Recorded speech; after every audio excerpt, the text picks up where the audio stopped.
சேலம் மாவட்டம் ஓமலூர் அருகே அழகுசமுத்திரம் பகுதியில் கடந்த 7 மாதங்களுக்கு முன் தொடங்கிய தார் சாலை பணிகள் இன்னும் நிறைவடையாததை கண்டித்து அப்பகுதி மக்கள் தாரமங்கலம் சேலம் தேசிய நெடுஞ்சாலையில் மறியல் போராட்டத்தில் ஈடுபட்டதால் பரபரப்பு ஏற்பட்டுள்ளது. கூடுதல் விவரங்களோடு இணைகிறார் செய்தியாளர் கணேசன். கணேசன், வணக்கம். இது குறித்தான முழு விவரங்கள். வணக்கம் அர்ஜுனி. சேலம் மாவட்டம் ஓமலூரை அடுத்த தாரமங்கலம் ஊராட்சி ஒன்றியத்துக்கு உட்பட்ட அழகுசமுத்திரம் ஊராட்சியில் மக்கள் அதிகம் நடமாட்டம் உள்ள சாலையான அழகுசமுத்திரத்திலிருந்து சந்திராயன் கோயில் வரை செல்லும் சாலை தமிழக முதல்வரின் கிராம சாலை மேம்பாட்டு திட்டத்தின் கீழ் சுமார் 37 லட்சம் மதிப்பீட்டில் புதுப்பிக்கும் பணி கடந்த 7 மாதங்களுக்கு முன்பு தொடங்கியது.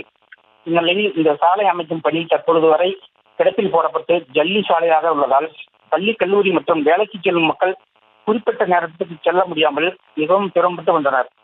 இதனால் ஆத்திரமடைந்த அப்பகுதி மக்கள் கடந்த 7 மாதங்களாக தார் சாலை அமைக்காமல் மெத்தன போக்கோடு செயல்பட்டு வரும் ஊராட்சி நிர்வாகம் மற்றும் ஊராட்சி ஒன்றிய நிர்வாகத்தை கண்டித்து சுமார் 300க்கும் மேற்பட்டோர் தாரமங்கலத்தில் இருந்து சேலம் செல்லும் தேசிய நெடுஞ்சாலையில் சாலையில் மரம், செடி, கொடிகளை போட்டு இந்த போராட்டத்தில் ஈடுபட்டனர்.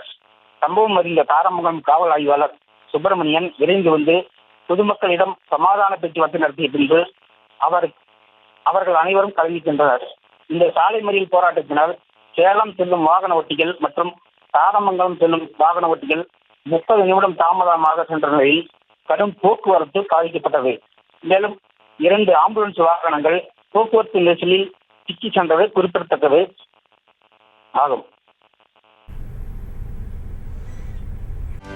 செய்திகளை உடனுக்குடனும் துல்லியமாகவும் தெரிந்து கொள்ள சப்ஸ்கிரைப் பண்ணுங்க.